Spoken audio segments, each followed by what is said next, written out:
দেখো বন্ধুরা, আজকেও আবার আম বানিয়েছি আচার। রোজ রোজ আচার বানিয়ে বানিয়ে রেখে দিচ্ছি ফ্রিজ ভরে ভরে, কয়দিন পরে খাবো। যদি আম পড়েছে, আজকে ঝুড়িতে 1 বস্তা আম পেয়েছি। ও এইগুলো হচ্ছে সব আমগুলো চেটকাবো, চেটকাইয়ে তারপরে থালার জাল দিয়ে থালার মধ্যে রোদে দেবো। ওগুলো আম সত্যি বানাবো, এইগুলো আচার হবে। আর আগের দিনের আচারটাও দিয়ে দেবো এর মধ্যে। দারুণ। আজকে একটু আমগুলো প্রচুর মিষ্টি, সব হিমসাগর, আমাদের পাড়ার লোকের গাছের আমগুলো নিয়ে এসছি আজকে ভোরবেলা হাওয়াতে। দেখো কত গুড়। এই আমের আচারটা একটু বেশি টেস্ট হবে, কারণ হিমসাগর তো সব। দেখো বন্ধুরা, এই দেখো এক কড়াই হয়ে গেল আমের আচার।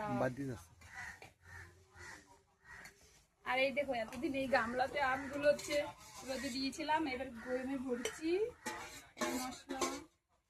এটা হচ্ছে তেল আচার, এটা হচ্ছে মিষ্টি আচার, এটা হচ্ছে আমসত্ব, এটা হচ্ছে ফুলের আচার। আজকে শুধু আচারের কারবার, কাজ নেই, তাই আচার বানিয়ে রেখে দিই, সারা বছর খাবো। এখন তো এটা কেমন হয়েছে, আর একটু তেল লাগবে না, এখানে আরো তেল দিতে হবে। দেখো গুড় আচারটা দেখাও,